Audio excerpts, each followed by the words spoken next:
वादळी वाऱ्याने बागा जमीनदोस्त, शेतकरी हतबल। पंढरपूरसह परिसरात मान्सूनपूर्व अवकाळी पावसाने हजेरी लावली। यामध्ये शेतकऱ्यांचं मोठ्या प्रमाणावर नुकसान झालंय। शेवते करकंब परिसरात शेतकऱ्यांच्या बागा जमीनदोस्त झाल्याने शेतकरी हतबल झालाय। पांडुरंग परिवाराचे युवक नेते प्रणव परिचारक यांनी तात्काळ शेतकऱ्यांच्या बागांची पाहणी करून आधार देऊन सहकार्य करण्याचे आश्वासन दिले। आता मी शेवते परिसरामध्ये आहे।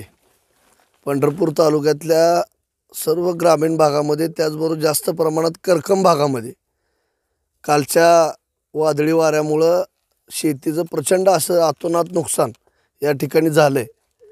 निश्चितच शेतकऱ्यांनी कष्ट करून डाळिंब असेल, केळी असेल, हे पीक हातातोंडाशी आलेलं आज जमीनदोस्त या वाऱ्यामुळे झाले। त्यामुळं आज मी शेवते परिसरात पाहणी केली असता म्हणजे हार्वेस्टिंगला आलेले लवकरच एक 10-12 दिवसात ज्या बागा केळीच्या निघणार होत्या माल विकण्यासाठी, त्या आज जमीनदोस्त झाल्यामुळं शेतकऱ्यावर खऱ्या अर्थानं उपासमारीची वेळ आली आहे।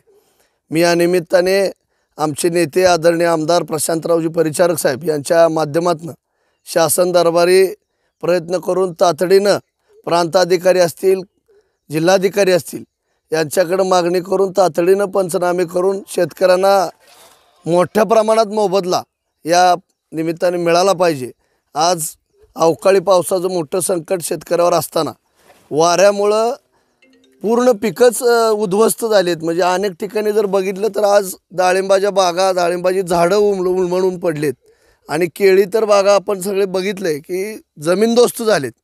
त्यामुळं शेतकऱ्यांना तातडीनं योग्य ती मदत शासनाच्या माध्यमातून व्हावी यासाठी आदरणीय प्रशांत मालकांच्या नेतृत्वाखाली आम्ही सर्वजण जिल्हाधिकारी, जिल्हा प्रशासन, तालुका प्रशासन यांना सांगून तातडीने महसूलच्या माध्यमातून पंचनामे होऊन शेतकऱ्याला योग्य मदत मिळाली पाहिजे यासाठी आम्ही मागणी करतो।